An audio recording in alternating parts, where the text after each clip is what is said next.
വളരെ സന്തോഷമെന്ന് പറയുന്നത്, നമ്മുടെ നാട്ടിക മഹല്ല് എന്ന് പറയുന്നത് പ്രശസ്തമായൊരു മഹല്ല. ഈ മഹല്ലിൽ വർഷങ്ങളോളമായി ഓരോ വീടുകളിലും മൗലിദ് പാരായണങ്ങൾ നടക്കുകയാണ്. ഈ മൗലിദ് പാരായണങ്ങൾ വീടാന്തരം നമ്മുടെ മഹല്ലിന്റെ ജമാഅത്തിന്റെ കീഴിലെ പല വീടുകളും നടന്നുകൊണ്ടിരിക്കുകയാണ്. അൽഹംദുലില്ലാഹ്, വളരെ സന്തോഷം. ഇതൊരു മാതൃകാപരമായ പ്രവൃത്തിയാണ്. നമ്മുടെ കമ്മിറ്റി ഭാരവാഹികൾ അവർ നേതൃത്വത്തിൽ തന്നെ നേതൃത്വം കൊടുത്തുകൊണ്ട് SKSSF കീഴിലും മറ്റുമൊക്കെയായി എല്ലായിടത്തും ഈ പരിപാടി നടന്നുകൊണ്ടിരിക്കുകയാണ്. അള്ളാഹു അനുഗ്രഹിക്കട്ടെ. ഇതൊരു മാതൃകയാണ് എന്നുകൂടി ഞാൻ ഈ സന്ദർഭത്തിൽ നിങ്ങളെ ഓർമ്മിപ്പിക്കുകയാണ്. മഹാനായ പ്രവാചകന്റെ ഈ പ്രകീർത്തനങ്ങളെ കുറിച്ച് പറയുമ്പോൾ സ്വാഭാവികമായി പല രീതിയിലും ചില തെറ്റിദ്ധാരണകൾ വരാറുണ്ട്. പ്രവാചക പ്രകീർത്തനങ്ങളിലെ ചില ദുർവ്യാഖ്യാനങ്ങൾ പലയിടങ്ങളിലും നമ്മൾ കേൾക്കാറുണ്ട്. പല ആളുകളും ചോദിക്കാറുണ്ട്, നമ്മൾ പള്ളിയിലൊക്കെ ഇരുന്ന് ചൊല്ലുന്ന ഈ മൗലിദുകൾ, ഓരോ വീടാന്തരങ്ങൾ കയറി നമ്മൾ ചൊല്ലുന്ന ഈ മൗലിദുകളിൽ അടങ്ങിയ ചില വരികൾ അത് ഗൗരവമുള്ളതാണെന്നും വളരെയേറെ ഒരു വിശ്വാസിയെ സംബന്ധിച്ചിടത്തോളം അത് ചൊല്ലുമ്പോഴുണ്ടാകുന്ന പ്രത്യാഘാതങ്ങൾ വലുതാണ് എന്നുള്ള രീതിയിലാണ് പലപ്പോഴും ചില ആളുകൾ ഇത് ദുർവ്യാഖ്യാനം ചെയ്യാറുള്ളത്. അള്ളാന്റെ റസൂൽ നമുക്ക് അനുഗ്രഹമാണ്. പ്രവാചകന്റെ വരവ് വലിയതാണ്. ഖുർആൻ പറഞ്ഞില്ലേ നമ്മളോട്, ബിസ്മില്ലാഹിർ റഹ്മാനിർ റഹീം, ലഖദ് മന്നല്ലാഹു അലൽ മുഅ്മിനീൻ ഇദ് ബഅസ ഫീഹിം റസൂലാ മിൻ അൻഫുസിഹിം യത്ലു അലൈഹിം ആയാതി വയസക്കീഹിം വയുഅല്ലിമുഹുൽ കിതാബ വൽ ഹിക്മ വഇൻ കാനൂ മിൻ ഖബ്ല ലഫീ ളലാലിൻ മുബീൻ. അല്ലാഹു തആല മുഅ്മിനീങ്ങൾക്ക് വലിയ അനുഗ്രഹമാണ് നൽകിയത്.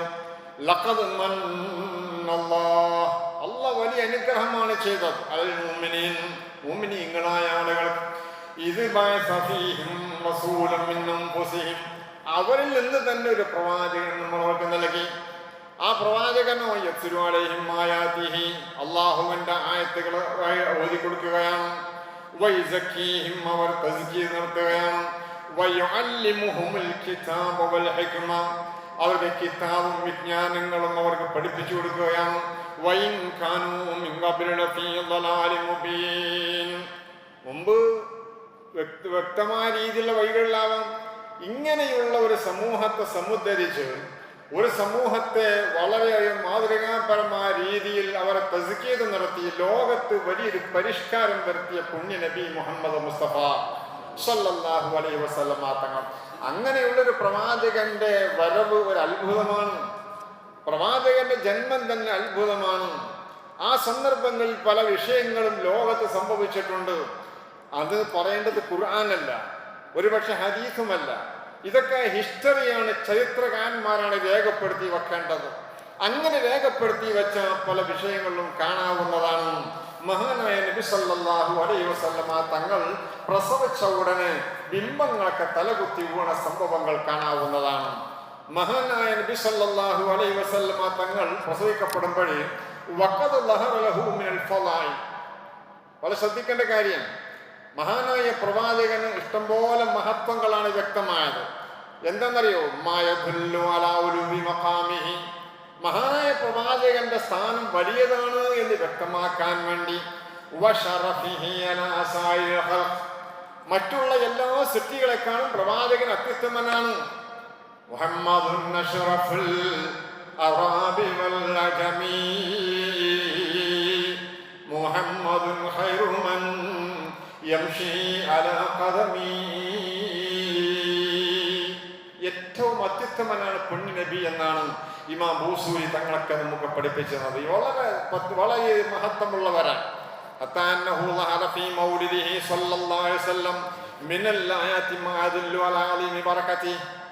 അപ്പോ ഇങ്ങനെയുള്ള അത്ഭുതങ്ങളാണ് മഹാനായ നബിയെങ്കിൽ ആ പ്രവാചകന്റെ ജന്മസന്ദർഭങ്ങളിൽ അത്ഭുതങ്ങൾ ഉണ്ടാവാം.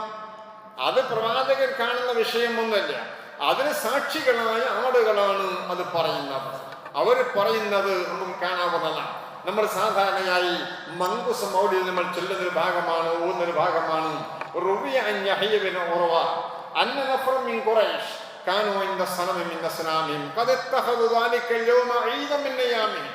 നമ്മൾ സാധാരണയായി വീടാന്തരം പ്രത്യേകിച്ച് നമ്മുടെ നാട്ടിക മഹലിന്റെ ഓരോ മുറികളും നമ്മളിത് പോയിട്ട് ഓതുകയാണ്. ഇത് ഓതുമ്പോൾ ചില തെറ്റിദ്ധാരണകൾ വരാം, അല്ലെങ്കിൽ തെറ്റിദ്ധരിപ്പിക്കപ്പെടാം. അതുകൊണ്ടാണ് ഈ മഹല്ല് ജമാഅത്തിന്റെ കീഴിൽ മാതൃകാപരമായി വീടാന്തരം നടന്നുകൊണ്ടിരിക്കുന്ന പരിപാടി. അത് വളരെ ശ്ലാഘനീയമാണ്. ഇതിലടങ്ങിയ വിഷയങ്ങൾ എന്താണ്? ഇത് ചിലപ്പോൾ തെറ്റിദ്ധരിപ്പിക്കപ്പെടാറുണ്ട്. അദ്ദേഹം പറയാണ് ബിംബങ്ങളൊക്കെ തലകുത്തി പോണു എന്ന്. പിന്നെയോ അന്ന് അവര് ഒരു ആഘോഷ ദിവസമായിരുന്നു. അന്ന് ഒട്ടകങ്ങളെ കടത്ത് ആഘോഷിക്കുന്ന ദിവസമാണ്. അവരുടെ പ്രതിമകളുമായി ബന്ധപ്പെട്ടുകൊണ്ട് ആ പതിയങ്ങളടുത്ത് പോയി ഇരുന്നു കൊണ്ടുള്ള ആ ഒരു ആഘോഷം നടക്കുകയാണ്. അവർ പല കളികളും നടത്തുന്ന ഒരു വലിയ ദിവസമാണ്. അങ്ങനെ ആഘോഷ ദിവസം പോയി പ്രതിമകളെ കണ്ടപ്പോൾ ഈ പ്രതിമകൾക്ക് മക്ബൂമല്ല വജഹി, മുഖം കുത്തി വീണ് കിടക്കുകയാണ്. അവർക്ക് വല്ലാത്ത ബുദ്ധിമുട്ട് തോന്നി. എന്താണ് ഈ പ്രതിമകളൊക്കെയും തലകുത്തി വീണ് കിടക്കുന്നത്? അത് പഴയ പോലെ തന്നെ അവർ നിവർത്തി നിർത്തിയപ്പോൾ വീണ്ടും അത് മറിയുകയാണ്. 2-3 പ്രാവശ്യം ഈ പ്രതിമകൾ മറിഞ്ഞ പ്രതിമകൾ നിവർത്തി വെക്കുകയാണ്. ചൊവ്വായി നിൽക്കുന്നില്ല. ഇത് ഒരു പ്രഹസനമായി തോന്നുമ്പോഴാണ് ചില ആളുകൾക്ക് തെറ്റിദ്ധരിക്കപ്പെടുന്നത്. വല്ലാത്ത വേദനയായി അവർക്ക്. ആഘോഷ ദിവസം അനുശോചന ദിവസമായി മാറി. വളരെയേറെ ദുഃഖത്തിനായോ. അപ്പൊ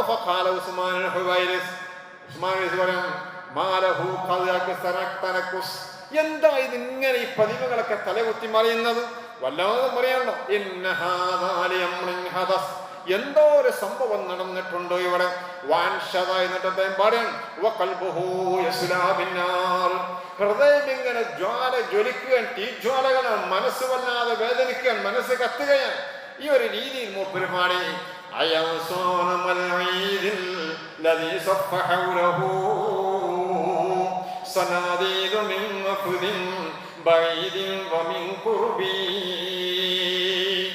അദ്ദേഹം ഇങ്ങനെ പാടാൻ. ഈ പാടുന്ന പാട്ട് ഏതാണെന്നറിയോ? ഇത് മൗലിദിന്റെ കിതാബുകൾ നമ്മൾ ചൊല്ലാറുള്ളതാണ്. വളരെ തെറ്റിദ്ധരിക്കപ്പെട്ട ഒരു വിഷയമാണിത്. ചില ആളുകൾ പറയുന്നത് കേട്ടിട്ടുണ്ട്. വല്ലാത്തൊരു അത്ഭുതമല്ലേ, പ്രതിമകളെ വിളിച്ചുകൊണ്ട് തേടുകയാണ്.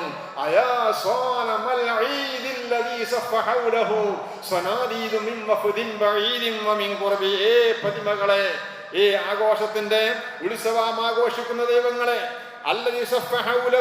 അതിന്റെ ചുറ്റുഭാഗവും അണിനിരന്നിരിക്കുന്നു. അടുത്തും ദൂരെയുമുള്ള പ്രമുഖന്മാർ ഒരുമിച്ച് കൂടിയ ദിവസമാണ്.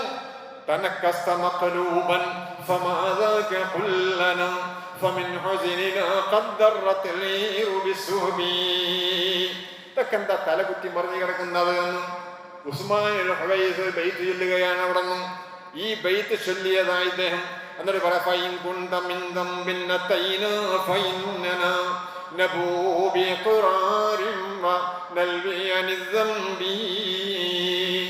ഞങ്ങളെ കുഴപ്പം കൊണ്ടാണെങ്കിൽ ഞങ്ങളുടെ തൗബ ചെയ്തോളാം. എന്താ നിങ്ങൾ ഇങ്ങനെ തലകുത്തി മറിയുന്നത്? ഇങ്ങനെ പറയാൻ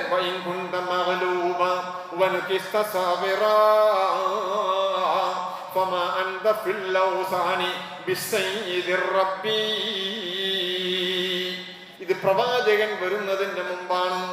അന്ന് ഒരു പ്രതിമകളെയാണ് ആരാധിച്ചിരുന്നത്. പ്രവാചകൻ ജനിക്കുന്നതിന്റെ മുമ്പ് ജനിച്ച ദിവസത്തെ അത്ഭുതങ്ങളാണ് ഇവർ റിപ്പോർട്ട് ചെയ്യുന്നത്. അത് ഉസ്മാൻ ഹുവൈലി പാടിയതാണ്. ഈ പാടിയ പാട്ട് മൗലീദിന്റെ കിതാബുകളിലുള്ളത് ദുർവ്യാഖ്യാനം ചെയ്യപ്പെടുകയാണ്. മഹാനായ പ്രവാചകന്റെ പ്രകീർത്തനങ്ങളാണത്. അന്ന് പ്രവാചകന്റെ ആ ജന്മദിവസം ഇത് മുഴുവൻ തലകുത്തി വീണു എന്ന് പറയുന്നത് പ്രവാചകനെ പ്രകീർത്തിക്കലാണത്. ചില ആളുകൾ പറഞ്ഞു ഇത് ദൈവങ്ങളോട് പ്രാർത്ഥിക്കലാണ്. ഇതിൽ തെറ്റിദ്ധാരണജനകമാണ്, ദുർവ്യാഖ്യാനം ചെയ്യപ്പെടുന്ന ഭാഗമാണ്. അതുകൊണ്ട് ഞാൻ പറയുന്നു, ഇങ്ങനെയുള്ള ദുർവ്യാഖ്യാനങ്ങൾ തെറ്റിദ്ധരിപ്പിക്കപ്പെടാൻ സാധ്യമാവും. കാരണം എന്താ അറിയോ? ഇത് ഒരു സ്വലാത്ത് ചൊല്ലിയാണ് എന്ന് ചില ആളുകൾ പറയാറുണ്ട്. ഇതെന്താ സംഭവം എന്നറിയാം നിങ്ങൾ? അദ്ദേഹം പറഞ്ഞതാണ്. അദ്ദേഹം ആ പാടിയത് മഹാന്മാരായ ആളുകൾ മങ്കൂസ് മൗലിദിൽ ഉൾപ്പെടുത്തി എന്നുള്ളതാണ്. അങ്ങനെ ഉൾപ്പെടുത്തിയപ്പോഴോ എന്നിട്ട് അവിടുന്ന് പറയുന്നുണ്ട്, ഒരു അശ്ലീലി കേൾക്കുകയാണ്. തറദ്ദാലി മൗലൂദിൻ അലാത്ത് ബിനൂരിഹി ജമിഉ ഫിജാജിൽ അർളി ഖൗഫൻ മിനർ റബീ ونار جميع الفرس قد خامدت له وقد باد شاه الفرس في عظم الكرب فيا لا قصين رجعوا عن ضلالكم وهبوا إلى الإسلام والمنزل الرحب. അത് അദ്ദേഹം പാടിയതല്ല, അന്ന് അശീരികളുടെ എന്താ പറഞ്ഞത്? ഫയാലാ ഖുസൈൻ, ഖുസൈകാരെ ഇർജിഊ, നിങ്ങൾ മടങ്ങുകയും. ഫയാലാ ഖുസൈൻ തറദ്ദാലി മൗലൂദിൻ അലാത്ത് ബിനൂരിഹി. ഇത് തലകുത്തി മറിയാനുള്ള കാരണം ഇന്ന് ഒരു വലിയ പ്രകാശം വന്നിട്ടുണ്ട്. ജമീഉ ഫിജാജിൽ ഭൂമി മുഴുവനും അത് പ്രഭ ചൊരിഞ്ഞൊരു പ്രകാശം. അലാത്ത് ബിനൂരിഹി, ആ പ്രഭയാണ് ഒരാൾ പ്രസവിക്കപ്പെട്ട ദിവസമാണെന്നും അതുകൊണ്ട് വനാറു ജമീഉൽ ഫുർസി ഖദ് ഖാമദത് ലഹു. ഖാദത് ലഹു എന്ന് പറഞ്ഞാൽ ഫുർസിന്റെ പേർഷ്യയുടെ ആരാധിച്ചിരുന്ന തീ പോലും വന്ന് കെട്ടുപോയിട്ടുണ്ട്. പേർഷ്യയുടെ രാജാവ് വല്ലാത്ത ദുഃഖത്തിലായ ദിവസമാണ്. അതുകൊണ്ട് നിങ്ങളൊക്കെ മടങ്ങിക്കോളൂ. എവിടേക്ക്? നിങ്ങളുടെ മതമാകുന്ന ഇസ്ലാമിലേക്ക് നിങ്ങൾ മടങ്ങും. ഇത് സംഭവം ഇങ്ങനെയാണ്. അന്ന് ഇസ്ലാം ഉണ്ടോ മടങ്ങാൻ? അന്നത്തെ ഇസ്ലാം ഈസ നബിയുടെ ഇസ്ലാമാണ്. മഹാനായ നബി സല്ലല്ലാഹു അലൈഹി വസല്ലം തങ്ങൾ വരുന്നതിന്റെ മുമ്പ് ഈസാ പ്രവാചകന്റെ ശരീഅത്തല്ലേ ഉള്ളത്. ആ ശരീഅത്തിലേക്ക് മടങ്ങണം, പ്രതിമകൾക്ക് ആരാധിക്കാൻ പാടില്ല എന്നാണ് ആ ശരീഅത്ത് കേട്ടത്. ഇതൊക്കെ വളരെ ദുർവ്യാഖ്യാനം ചെയ്യപ്പെടുകയാണ്. ഇങ്ങനെയുള്ള പ്രകീർത്തനങ്ങളൊക്കെ എന്തിനാണ് ഇങ്ങനെ ചെയ്യുന്നത്, തെറ്റിദ്ധരിപ്പിക്കുമെന്ന് നമുക്കറിയില്ല. ഇത്രമാത്രം വ്യക്തമായ രീതിയിൽ അള്ളാഹിന്റെ പ്രവാചകനെ കുറിച്ച് നമ്മുടെ ഓരോ വീടാതെ പറയുന്നത് നബിയെ വാഴ്ത്താനാണ്. അതിങ്ങനെയൊക്കെ സംഭവം ഉണ്ടായിരുന്നു. അല്ലാതെ ഒരു പ്രതിമയെ വിളിച്ച് ആരാധിക്കലാണ്. ചില ആളുകൾ ചോദിക്കാറുണ്ട്, പള്ളിയിലുള്ള ഉസ്താദുമാരോടൊന്ന് പോയിട്ട് അർത്ഥം വെക്കാൻ വേണ്ടി ഇത് പറയണം. നമ്മൾ അർത്ഥമാണ് വെക്കുന്നത് പ്രതിമകളെ എന്ന് പറഞ്ഞത് അതിന്റെ മുമ്പ് നോക്കണം.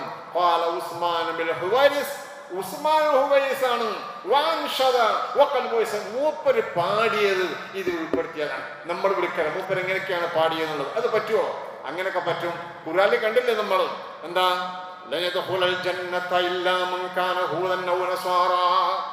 സ്വർഗത്തിലെ യഹൂദികളെ കടക്കൂ, അല്ലെങ്കിൽ നസാറാക്കളെ കടക്കൂ. അങ്ങനെയാണ്? അങ്ങനെയല്ലല്ലോ. പിന്നെ എന്താ ഉള്ളത്? അവരെങ്ങനെയാ പറഞ്ഞത്? അവര് പറഞ്ഞ വാക്കെടുത്ത് ധരിച്ചതാണ്. അല്ലാതെ ഖുർആനിൽ കണ്ടോ യഹൂദികളും നസാറാക്കളെ സ്വർഗത്തിൽ കടക്കുള്ളൂ എന്ന് പറയുന്നില്ല. എന്താ കാരണം അറിയാം? അവര് പറഞ്ഞ വാക്ക് ഖുർആനിൽ ധരിക്കുകയാണ്.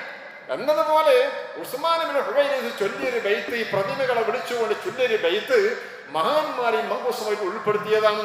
അല്ല നമ്മൾ വിളിച്ച് പ്രാർത്ഥിക്കുന്നതല്ല. ഏതുപോലെ ഖുർആനിൽ കണ്ടോ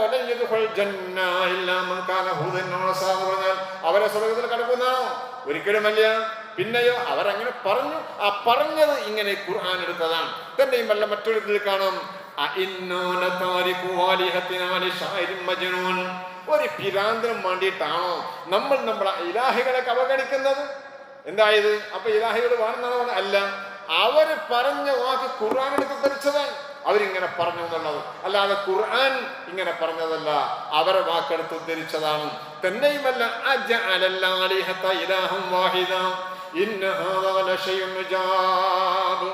എത്രങ്ങാനും ദൈവങ്ങളുണ്ട്, ഇതൊക്കെ ഒന്നാക്കുകയാണോ? ഇതൊരു ഭയങ്കര അത്ഭുതമാണല്ലോ. ഖുർആൻ ചോദിക്കുക, അത് ഖുർആനുള്ളതല്ല, എന്നാ ഖുർആനാണ്. അല്ല പറഞ്ഞത് ഇവര് പറഞ്ഞ വാക്കെടുത്ത് ഉദ്ധരിച്ചതാണ്. അപ്പോൾ ഒരു ദുർവ്യാഖ്യാനം ചെയ്യപ്പെടുന്നതെന്ന് പറഞ്ഞാൽ ഇത് ഒരു പ്രതിമയെ വിളിച്ച് പ്രാർത്ഥിക്കലാണ്. ഇതാണല്ലോ ഈ പള്ളിയിൽ നമ്മൾ ചെയ്യണത്. ഇത് പ്രതിമയെ വിളിച്ച് പ്രാർത്ഥിക്കലല്ല. അദ്ദേഹം വിളിച്ച് ചൊല്ലിയ ഒരു ബൈത്ത് നമ്മൾ അത് ഓതി ചൊല്ലിയിട്ട് ആ ബൈത്തുമായി ബന്ധപ്പെട്ട അന്നത്തെ സംഭവം വിശദീകരിച്ച് പ്രവാചകന്റെ മഹാന്റെ ജന്മവുമായി ബന്ധപ്പെട്ട അത്ഭുതങ്ങൾ പറയാം. അത് ദുർവ്യാഖ്യാനം ചെയ്യപ്പെട്ടു എന്നുള്ളതാണ് സത്യം. തന്നെയുമല്ല ഇതിന്റെ ഒരു വിഷയമുള്ളത് പ്രതിമകൾ എങ്ങനെ സംസാരിക്കുമ്പോൾ എന്നുള്ളതാണ്. ഇന്നൊരു ഒരു പ്രസവിക്കപ്പെട്ട ഒരാൾക്ക് വേണ്ടിയാണ് ഈ പ്രതിമകളൊക്കെ തലകുത്തി വീണത് എന്നല്ല പറഞ്ഞത്. അത് ആരാ പറഞ്ഞത്? അശരീരി കേട്ടു എന്നാണ്. ഇങ്ങനെ കണ്ടാവോ? ഇതൊക്കെ എന്ത് കഥകളാണ് എന്നൊരു പക്ഷെ നമുക്ക് ചിന്തിക്കാവുന്ന കുറെ വിഷയങ്ങൾ അങ്ങനെ വന്നിട്ടുണ്ട്. അതേസിൽ കാണാം,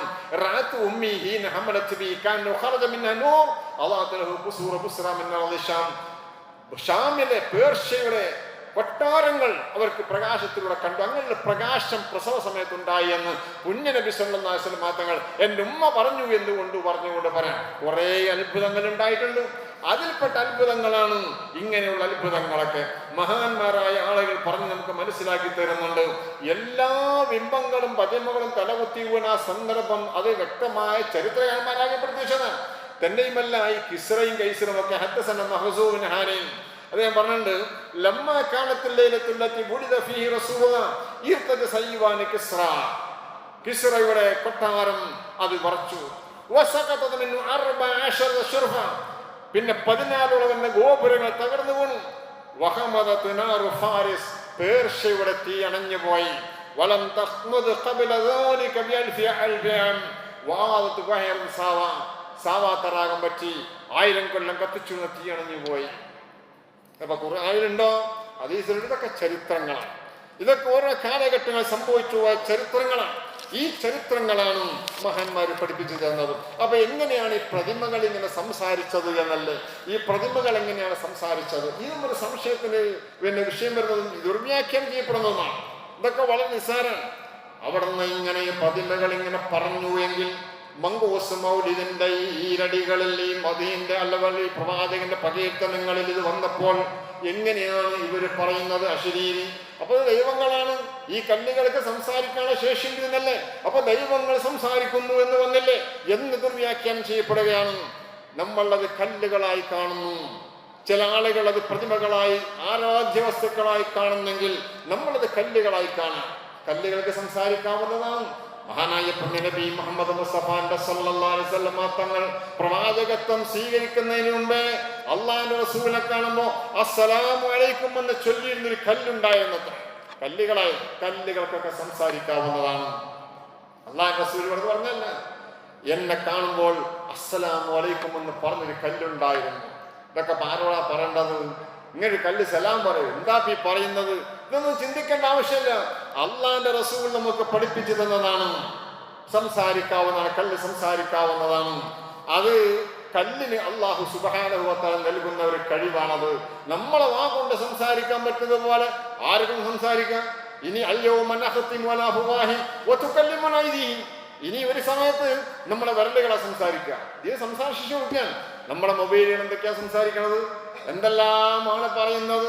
അതുപോലെ തന്നെ നമ്മുടെ ടി വിയിലും മറ്റുമൊക്കെ എന്തെല്ലാം സംസാരങ്ങളാണ്.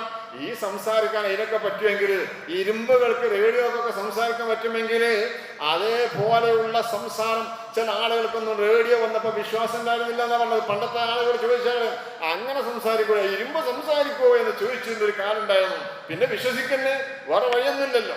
സംസാരം എന്നുള്ള ഒരു അത്ഭുതമുള്ള കാര്യമൊന്നുമല്ല. അതുകൊണ്ടാണ്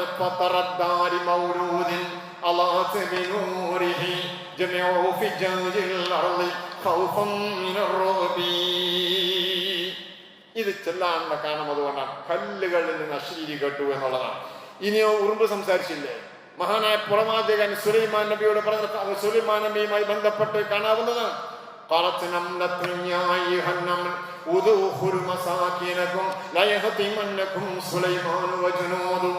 ഉറുമ്പ് സംസാരിക്കേ? ഖുർആൻ തന്നെ വ്യക്തം. അതിലൊന്നും അത്ഭുതപ്പെടേണ്ട കാര്യമില്ല എന്ന് പറയാനാണ്. മഹാനായ പുണ്യനബിയോടത്തേക്ക് വന്ന് ഒട്ടകങ്ങൾ പോലും വന്ന് പരാതി പറഞ്ഞില്ല, സംസാരിച്ചില്ലേ? തന്നെയുമല്ല, ചെന്നായ സംസാരിച്ചില്ലേ? ചെന്നായിൽ നിന്നൊരു ആടിനെ പിടികൂടിയപ്പോൾ എനിക്ക് അള്ളാഹ് നൽകിയ ഭക്ഷണത്തിന് എന്തിനാണ് തടയുന്നത് എന്ന് ചോദിച്ചില്ലേ? അവസാനം പുണ്യനബി പറഞ്ഞു, ഇനി ചെരുപ്പിന്റെ വാറ് പോലും നിങ്ങളോട് സംസാരിക്കും. അതുകൊണ്ട് മങ്കോസ്മോളിൽ പറഞ്ഞ ഈ എന്ന് പറയുന്ന ഈ കാവ്യവചനങ്ങൾ, ഇതിൽ പറയുന്നത് അവസാനം പറയുന്നത് ഈ കാണുന്ന അശ്ലീലിയെ അവിടുന്ന് കേട്ടു എന്നുള്ളതാണ്. അതിലൊക്കെ എന്തിനാണ് ദുർവ്യാഖ്യാനം ചെയ്യേണ്ട ആവശ്യം എന്താണ്? നമുക്കറിയാം, ചില ആളുകൾ വിശ്വസിക്കും, ചില രീതിയിലൊക്കെ വിശ്വസിച്ചോട്ടെ, കുഴപ്പമില്ല, കാര്യമില്ല, ആർക്കും വിശ്വസിക്കാം. 2002 ഒരു സെപ്റ്റംബർ മാസം 24 മനോരമ റിപ്പോർട്ട് ചെയ്ത സംഭവമുണ്ട്. രാജകോട്ടിലെ ശിവക്ഷേത്രങ്ങളിൽ ഓം എന്ന് പറയുന്ന, അതുപോലെ തൃശ്ശൂര ചിഹ്നങ്ങൾ ഈ ശിവക്ഷേത്രങ്ങളിൽ ദൈവങ്ങൾ പ്രത്യക്ഷപ്പെട്ടു എന്നാണ്. ഗുജറാത്തിലെ ക്ഷേത്രങ്ങളിൽ ആളുകളുടെ വലിയ തിരക്കായിരുന്നു. ഇത് ഒരു വിശ്വാസത്തിന്റെ ഭാഗമാണ്. നമ്മളങ്ങനെ വിശ്വസിക്കുന്നവരല്ല. തൃശ്ശൂരം ആരോ ദൈവം പാല് കുടിക്കുന്നുണ്ട് എന്ന് കേട്ടപ്പോൾ അമ്പലങ്ങളിലേക്ക് പാലുമായി ഓടിയതാണ് നമ്മുടെ ഇന്ത്യ രാജ്യം എന്ന് പറയുന്നത്. നമ്മൾ അങ്ങനെ വിശ്വസിക്കുന്നവരല്ല. അങ്ങനെ വിശ്വസിക്കുന്നവർക്ക് വിശ്വസിക്കാവുന്നതാണ്, അത് ഓരോ ആളുകൾക്കും വളരെ വിശ്വാസമാണ്. പക്ഷെ ഇവിടെ നടന്നത് മഹാനായ നബി സല്ലല്ലാഹു അലൈഹി വസല്ലമ തങ്ങൾ പഠിപ്പിച്ചു തന്നത് ഇങ്ങനെയാണ്. ഇനി മറ്റൊരു വിഷയമുള്ളത്, പല ആളുകളും പറയാറുള്ളത് പോലെ തന്നെ ചില ആളുകൾ പറയാണ്ട് പ്രവാചകന്റെ ജനിച്ച രാത്രി അതൊരു വലിയ രാത്രിയാണ്, ലൈലത്തുൽ ഖദ്റിനേക്കാളും പുണ്യമുള്ള രാത്രിയാണോ എന്ന് ചോദിക്കാറില്ല. പിന്നെ നിങ്ങൾക്ക് മനസ്സിലാക്കേണ്ടത് പുണ്യരാത്രിയാണ് പ്രവാചകൻ. ഇതൊരു ദുര്യാഖ്യാന വിഷയമാണ്. പുണ്യ നബി ജനിച്ച ദിവസത്തിന് ലൈലത്തുൽ ഖദ്റിനേക്കാളും പുണ്യമാണ്. അപ്പൊ ചിലവർ പറഞ്ഞു, എന്താ പറഞ്ഞത്, ബിസ്മില്ലാഹിർ റഹ്മാനിർ റഹീം, പിന്നെ ലൈലത്തുൽ ഖദ്രി ഖൈറുൻ മിൻ അൽഫി ശഹർ, ലൈലത്തുൽ ഖദ്ർ, ഖദ്റിന്റെ ദിവസം അൽഫി ശഹർ, 1000 മാസങ്ങളെക്കാൾ പുണ്യമുണ്ട് ഖുർആൻ പറഞ്ഞല്ലോ. എന്നിട്ട് അതിലേറെ പുണ്യമോ എന്ന് ചോദിക്കുന്നതാണ്. അപ്പോൾ മനസ്സിലാക്കേണ്ട കാര്യം, അതിലേറെ പുണ്യമുള്ളത് ഇല്ല എന്ന് പറഞ്ഞില്ല. ലൈലത്തുൽ ഖദ്റിന് ഇത്ര പുണ്യമുണ്ട് എന്നാണ് ഖുർആൻ പറഞ്ഞത്, ഇതിലേറെ ഇതില്ലെന്ന് പറഞ്ഞില്ല. എന്നാൽ മഹാന്മാര്, നമ്മൾ പറയേണ്ടത് മഹാന്മാര് സംബന്ധമായ ഇതിൽ പറഞ്ഞിട്ടുണ്ട്. എന്തായിക്കോളൂ, ലൈലത്ത് മൗലിദിഹി, പ്രവാചകന്റെ ജനിച്ച ദിവസം, അത് അഫ്ളലു മിനൽ ലൈലത്തില്ലത്തി ഖദ്രി വലൈലത്തുൽ ഇസ്റാ, 2 രാത്രികളേക്കാൾ പുണ്യമുള്ളതാണ്. ഷെർവാനി പറയാം. അതുപോലെ ജമൽ, 2-ാം വാലിദുൽ കാണാവൂ, ഇതൊക്കെ നമ്മൾ വെറുതെ പറയുന്നതല്ല. അവർ പറയുന്നത് 2 രാത്രി ഉണ്ട്, ഒന്ന് ഇസ്രായിന്റെ രാത്രി, ഒന്ന് മിഅ്റാജിന്റെ രാത്രി, അതുപോലെ തന്നെ ലൈലത്തുൽ ഖദ്ർ. അതിലേറെ ശ്രേഷ്ഠതയുണ്ട് ഇതിന് എന്ന് പറയുമ്പോൾ എന്തിനാ നമ്മൾ അണ്ടാളിക്കേണ്ട കാര്യം എന്താണ്? ഇതൈക്കുൽ മുറാദ് ബിഹി അല്ലൈലത്തുൽ മുഅയ്യനത്തുൽ നദാഇറഹാ ഫീ കുല്ലി സന. ഈ റബീഉൽ 12-നല്ല, ഇന്നലെ അടുത്ത വർഷത്തതല്ല, അന്നത്തെ രാത്രിക്ക് മാത്രം.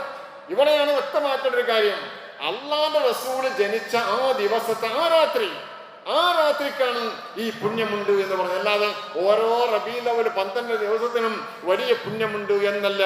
അതുകൊണ്ട് അല്ലൈലത്തുൽ മുഅയ്യന, ആ നിർണയിക്കപ്പെട്ട ദിവസമാണ്. ഇനി ഖസ്തല്ലാനി പറയുന്നുണ്ട്, മവാഹിബിൽ പറയുന്നുണ്ട്, ലൈലത്തുൽ മൗലിദിഹി അഫ്ളലു മിൻ ലൈലത്തുൽ ഖദ്രി മിൻ വുജൂഹിൻ സലാസ്.